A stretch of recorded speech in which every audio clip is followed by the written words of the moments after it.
Oui, à partir du moment où vous supprimez la contradiction, ça veut dire que vous prenez parti pour un discours. Et comme par hasard, c'est le discours du gouvernement qui a prévalu, et le discours du gouvernement, c'était également celui des intérêts privés, des laboratoires pharmaceutiques, qui avaient un intérêt financier à vendre beaucoup de vaccins.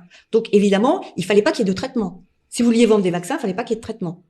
Donc on a également discrédité les traitements pour soigner le Covid, parce que on voulait placer des vaccins. Sinon, il n'y a pas de raison d'avoir discrédité les traitements. Et on a ensuite diabolisé, discriminé tous les chercheurs, tous les journalistes, tous les professeurs qui disaient « mais attention, il y a peut-être aussi des traitements pour guérir le Covid ». Eh bien non.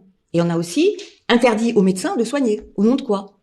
On a aussi interdit aux médecins de donner certains médicaments qui donnaient normalement dans des pneumonies. Au départ, on a dit c'est une pneumonie. Donc, moi j'ai appelé des professeurs... je leur ai dit, comment on soigne une pneumonie? On soigne avec des anti-inflammatoires, des antibiotiques pour pas qu'il y ait une surinfection bactérienne. Et c'est comme ça qu'on fait. On leur a interdit.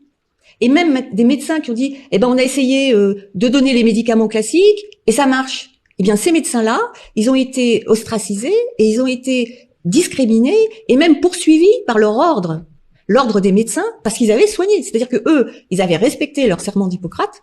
Non, on les poursuit. On les stigmatise, on les sanctionne, et il y a même des professeurs maintenant qui sont radiés. C'est quand même incroyable. Je pense au professeur Gaillet à Strasbourg. Il est radié. Donc, il y a une disparition du contradictoire, aussi bien dans l'information que dans la société civile.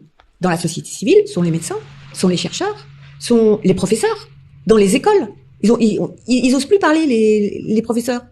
Il y a des syndicats maintenant. Il n'y a plus de contradiction dans les syndicats. Les syndicats se sont alignés sur le discours officiel, qui est le discours gouvernemental.